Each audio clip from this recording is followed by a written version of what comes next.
Assalamualaikum, apa kabar semua? Piye kabare? Kumaha damang nih hao. Kita jumpa lagi di Shogi English Grammar. Ya, pertemuan yang ke-31 hari Kamis ya, 20 Januari 2022 ya. Dan topik kita pada kali ini adalah noun clause ya, noun clause ya, klausa kata benda dan embedded question ya, embedded question ya.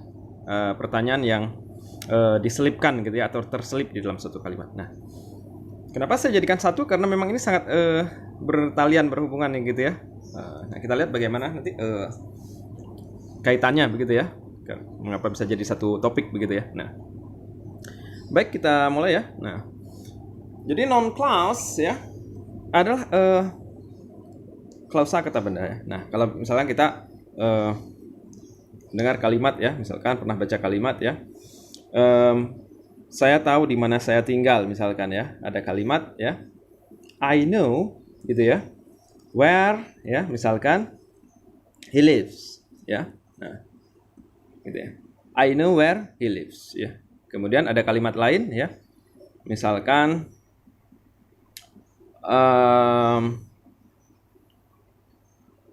apakah kamu tahu jam berapa sekarang gitu ya, gitu ya, misalkan ya, do you know gitu ya, do you know what time gitu ya, what time it is ya, atau it is now gitu ya.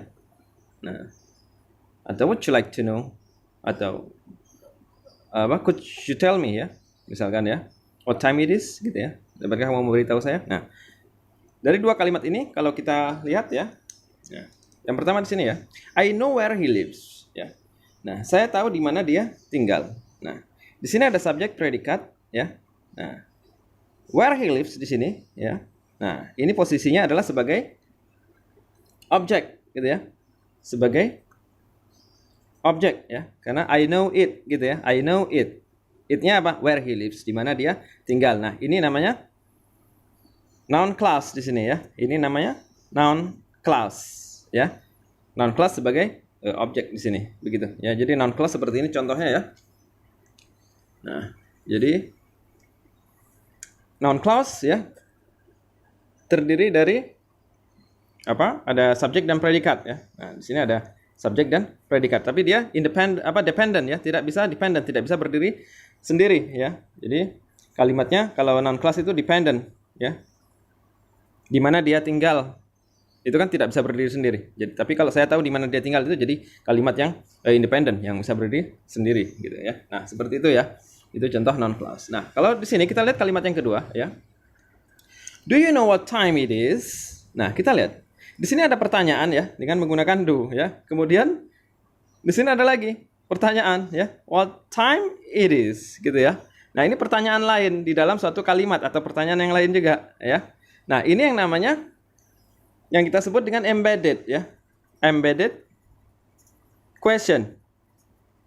Nah, karena ini adalah pertanyaan yang diselipkan di dalam suatu kalimat yang lain gitu ya. Do you know what time it is? Ya kan? Karena kalau kalimat pertanyaan asli kan what time is it? Gitu ya. Is it? Nah, kalau ini kan it is. Kenapa? Karena sudah ada do di sini. Do you know what time it is? Ya. Do you know it? Nah, ini juga namanya noun clause. Jadi, what time it is-nya di sini ya. Itu namanya noun clause juga. Ya, karena dia sebagai objek, karena di belakang kalimat. Nah, seperti itu ya. Makanya kenapa bertalian ya antara noun clause dengan embedded question begitu, ya. Nah, noun clause ya di sini ya bisa juga fungsinya sebagai ini tadi objek ya. Bisa juga yang sebagai subjek di depan ya, di depan kalimat ya, sebagai subjek ya. Misalkan ya apa yang kamu makan terlihat sedap gitu ya. What you eat atau what you are eating gitu ya, atau what you eat gitu ya, atau what you are eating ya, terlihat sedap gitu ya, looks yummy. Nah, seperti itu ya. Nah, ini what you eat atau what you are eating looks yummy gitu ya, atau looks tasty atau looks delicious ya. Nah, ini sebagai subjek ya, sebagai subjek di depan karena it looks yummy. Apanya? Apa it-nya? Subjeknya what you eat gitu ya, apa yang kamu makan. Misalkan the potato atau the pizza gitu ya. Nah, ini ada verb, ada objek di sini. Jadi seperti itu ya. Nah, Kemudian selain itu ya, non clause ya bisa sebagai subjek ya, tadi bisa sebagai objek juga ya, bisa juga sebagai complement ya, complement pelengkap ya.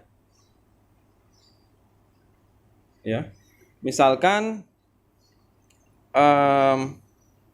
ya, pertanyaannya adalah kenapa dia sering datang terlambat misalkan ya. The question ya, the question is, nah, bisa setelah auxiliary verb sepertinya. The question is, well, why she always gitu ya, come late. Nah, seperti ini ya. Jadi kalau complement biasanya setelah to be gitu ya.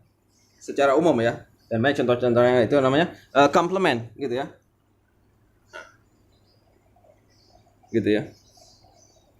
Atau contoh yang lain misalkan kalau di depan kalimat ya, atau selain itu ya 5W 1H ya, 5W plus 1H ya, where, why, who gitu ya, plus how ya, itu juga bisa digunakan ya dalam noun clause ya. Bisa juga menggunakan if ya, kalau jika ya, atau whether ya, apakah gitu ya, atau bahwa ya, that ya, gitu ya. Misalkan saya tidak tahu ya, apakah dia ya kan, I don't know gitu ya, if ya, atau whether ya, misalkan dia suka misalkan makanan itu, the food.